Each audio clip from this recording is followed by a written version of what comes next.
legacy stuff, madness. So yeah, pray for me, man.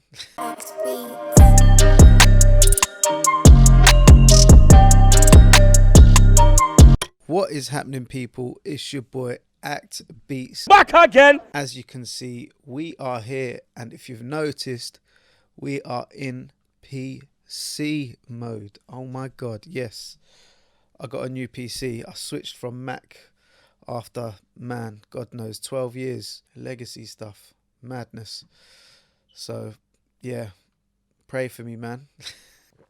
Quick coffee. Anyway, so let's get into this. So I wanted to do a quick tutorial on this. It's basically simple 808s and the way I program my 808 patterns and how you can program your 808 patterns, even if you don't have the most tremendous amount of knowledge when it comes to music theory, right? I think as producers, it's easy to point fingers at people that don't understand music theory to a certain degree. In the past, it would have been anyway, but in the last sort of 5 to 10 years, that landscape's changed. You know, people that don't understand music theory at all have the tools in front of them to create amazing music and beats and stuff that's getting placements and platinum hit records and diamond hit records, and they don't have a clue about music theory, and to a degree neither do I really. I'm a drummer by trade. Rhythmically I'm sound, and I've got some basic theoretical knowledge when it comes to music, but mostly it's just trusting my ears and working it out, man. If it sounds bad, it's usually bad. If it sounds good, it's good, and that's kind of my mantra and the way I approach it anyway. So let me play you the beat. This is just an 808 Mafia and Palace audio sample that I got from a splice pack. I've converted it to MIDI using the harmony and the melody, and I've laid it up on different instruments, bounced it out again, chopped it a little bit, and created a new sample with it.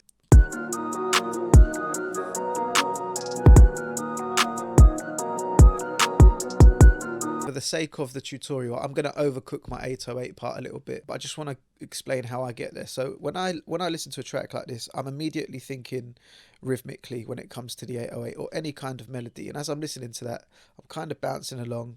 I'm listening to my drums part because I've already drawn them in anyway, and I'm trying to be swayed by any kind of counter ideas that I would have in my head.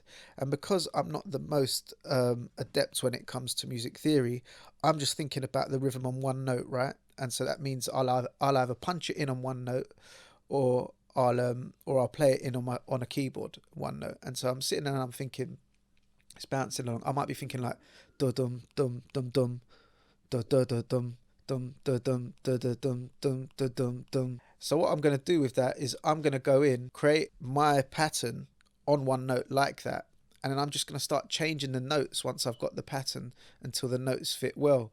Now, where you benefit from is if you can work out what key you're working in, you'll know what notes you can use, right? So I use a program called Key Finder.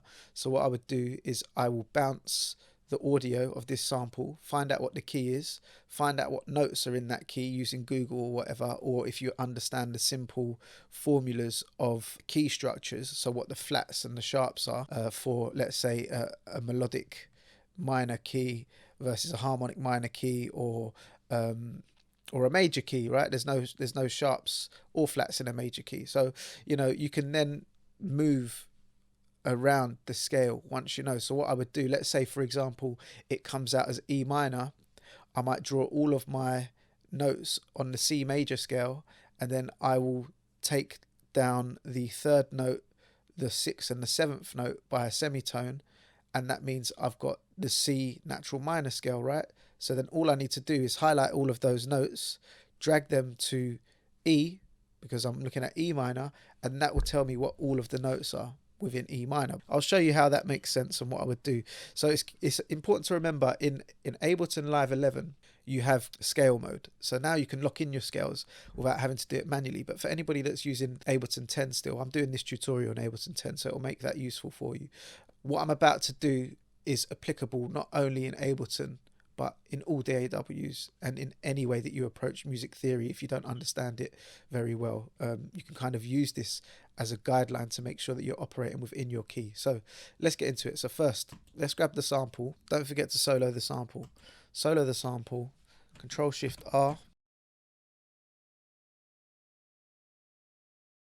Right, what we're going to do is going to close Ableton quickly, just minimize it.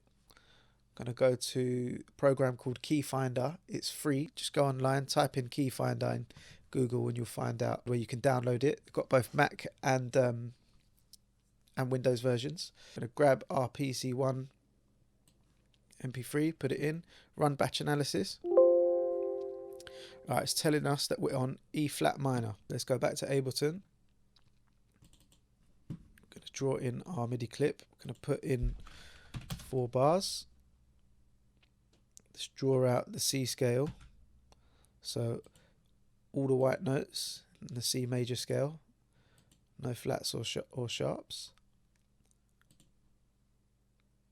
That is all you really need to know, the pure basics. C major, all the white keys, no flats, no sharps. Major keys don't have any flats or sharps. Grab the 3rd note, the 6th note, the 7th note, and we're going to bring them down 1 semitone. And that is the C natural minor scale. And because we're on E flat, what we want to do is we're going to highlight everything. We're going to bring the root note here, and we're going to go to E. And because it's E flat, we're going to flatten the E by 1, which is D sharp. And that there is the E flat minor scale. Hold Control, drag it down to the E flat or the D sharp below, and then I'll do the same up here. Grab it, Control, click, drag up, and put it on the D sharp or E flat here. Then we can Control A, highlight all, shift backwards, and then press fold. Like I said, in Ableton 11 you won't have to do that. You literally just click scale mode, click E flat minor, and then you're good to go. Like I said, approach it from a rhythmic point of view. I'm going to sit here, I'm going to listen to it, and I'm literally just going to start playing in on the 1 note, which is going to be the E flat, and I'm just going to basically play in a rhythmic pattern. And then from that rhythmic pattern, we're going to move the notes around in this locked key now.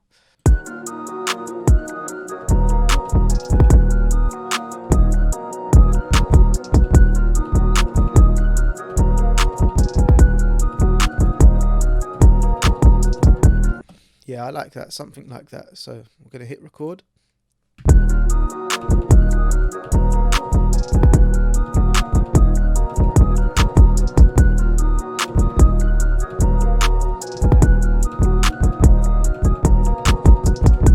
Good, let's have a listen.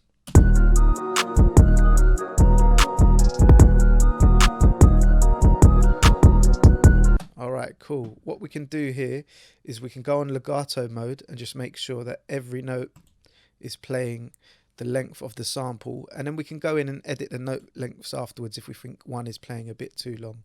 So let's start moving around the notes now within the scale. Like I said, it doesn't matter where you move the notes, it's in key in the scale.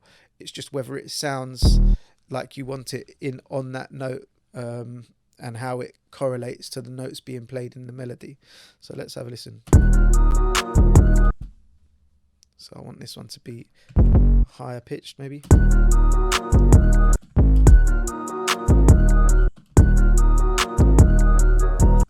This one lower.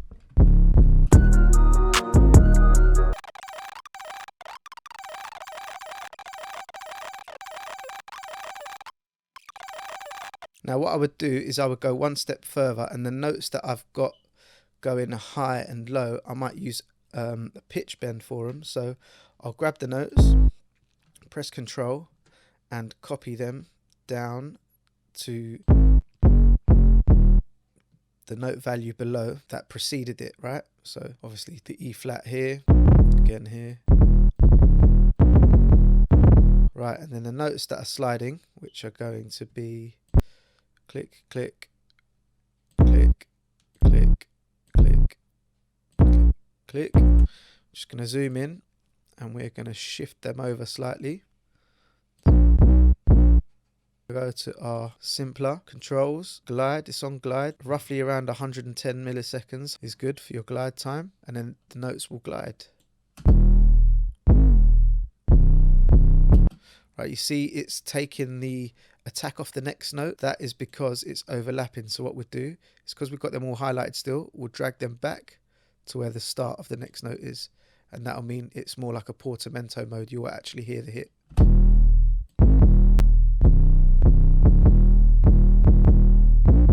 Wicked. So that's it, guys. That's pretty simple. That is just how I would program in my 808s. A little bit more of an advanced pattern, made simple just by using the rhythmic ideas of what I'm hearing, using one note and then just changing all of the notes within my locked in key or scale. Like I said, use Google to find out what notes are in the key that Key Finder tells you you're working in, and you're good to go. If you want to go the extra mile and lock it all in so you don't have to worry about making any mistakes, then you can go ahead and do that step and process. If you're in Ableton 11 or any other DAW, then you can just lock in the key and still follow the same principle of punching in on the one note and then changing the notes afterwards. So that's it. I hope you enjoyed it. Keep tuned in for plenty more. Lots of Ableton Live 11 tutorials will be coming. Hope you got some use out of it again. Take it easy. Peace.